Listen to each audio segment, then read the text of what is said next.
இந்த வண்டி வந்து பார்த்தா அப்படின்னாக்கா செவர்லெட் என்ஜாய். இது என்ன ப்ராப்ளம்னா கஸ்டமர் வந்து ரன்னிங்கில் டெம்பரேச்சர் ஏறி ஏசி கூலிங் கட் ஆஃப் ஆகிடுச்சின்னு சொல்லிட்டு பார்த்துட்டு வந்தாங்க. ஆனால் இது வாட்டர் ரூமில் வந்து பார்த்தா அப்படின்னாக்கா கூலண்ட் லீக் ஆக ஆரம்பிச்சிருச்சு. இப்போ இதனால் வந்துட்டு நம்ம இந்த வாட்டர் ரூம் மாற்றுறோம்.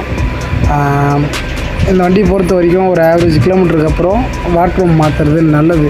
இந்த வண்டின்னு இல்லை, மோஸ்ட்லி மாருதி ஆகட்டும் எல்லா வண்டியுமே ஒரு ஆவரேஜ் கிலோமீட்டர் 1 lakh கிலோமீட்டரில் வேணால் வாட்டர் ரூம் கம்பல்சரி மாற்றுறது நல்லது.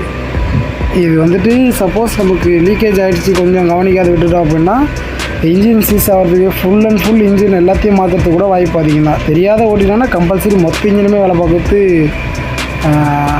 மொத்தமே தான் வேலை பார்த்து ஆகணும், வேறு வழியே கிடையாது. ஃபஸ்ட்டு ஹெட் கேஸ்கெட் போகும், அப்புறம் இன்ஜின் ஆயில் ஃபுல்லாக இன்ஜின் போர் வந்து கிராக் ஆகிடும், ஓவர் ஹீட் ஆகிட்டு நிறைய ப்ராப்ளம் வரும்.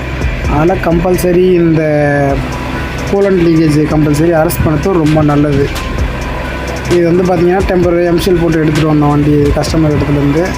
ரன்னிங்லேயே நின்றதுனால பார்த்திங்கன்னா தெரியும் உங்களுக்கு. இல்லைனா அந்தளவுக்கு இதுவாகலை, ஆனால் புஷ் மட்டும் போயிடுச்சுன்னு நினைக்கிறேன். ரொம்ப அதில் லீக்கேஜ் மட்டும் ஆக ஆரம்பிச்சிருச்சு. இது வந்துட்டு புதுசு மாட்ட வேண்டியதான்.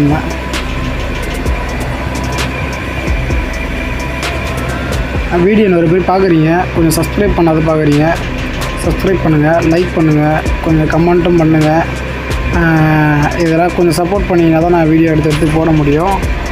சப்போர்ட் பண்ணுங்கள். இதேமாதிரி நம்ம வாட்டர் ரூம் மாற்ற சொல்ல water pump belt alternative belt கூட மாற்ற கொஞ்சம் பெட்ரு.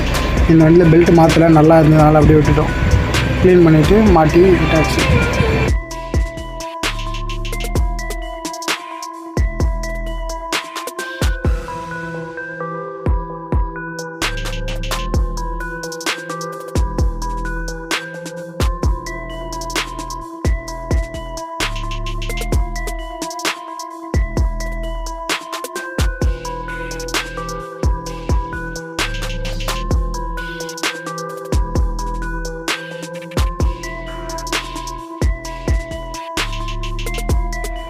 மாட்டியாச்சு. இப்போது அதுக்கப்புறம் வந்து பார்த்தோம்னாக்கா ஆல்டர்னேட்டிவ் பெல்ட்டு மாற்றலாம். டேரக்ஷன் வந்து பார்த்திங்கன்னா கொஞ்சம் கஷ்டமாக இருக்கிற மாதிரி தான் இருக்கும். இந்த செவர்லெட் என்ஜாய்ன்றதுனால ஆனால் ஈஸியாக மாட்டிடலாம், ரொம்ப ஈஸியாக மாட்டிடுது.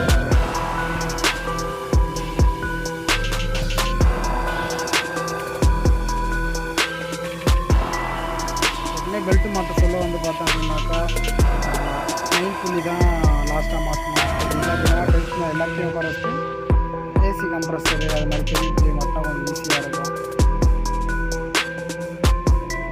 அதேமாதிரி எப்போவுமே வாட்டர் பம்பு மாற்றுறோம் ப்ளஸ் சில ஆல்டர்னேட்டிவ் எதாவது மாற்றுறோம் அப்படின்னா பெல்ட்டு நல்லா இல்லைன்னா கம்பல்சரி மாற்றுறதுக்கு ரொம்ப நல்லது. இந்த பெல்ட்டு கட் ஆகிடுச்சு அப்படின்னாக்கா உங்களுக்கு இந்த பெல்ட்டு போய்ட்டு இன்ஜின் மெயின் புள்ளியோட பேக் சைடு வந்து நூல் விட்டு அது நூல் போய்ட்டு பேக் சைடு சுற்றி டைமிங்கில், அதாவது மெயின் ஷாஃப்ட் ஆயில் சீலே வந்து பார்த்திங்கனாக்கா போகிறதுக்கு வாய்ப்பு அதிகமாக இருக்கும். அப்படி suppose main shaft oil seal போயிடுச்சு அப்படின்னா இன்ஜின் ஆயில் ஃபுல்லாக கீழே லீக்கேஜ் ஆகி இன்ஜினே சீஸ் ஆகிறதுக்கு கூட வாய்ப்பு இருக்குது. அதனால் எப்பவுமே இந்த பெல்ட்லாம் மாற்றுறது கொஞ்சம் ரொம்ப நல்லது. இதோட கிலோமீட்டர் மாற்றுறது ரொம்ப நல்லது.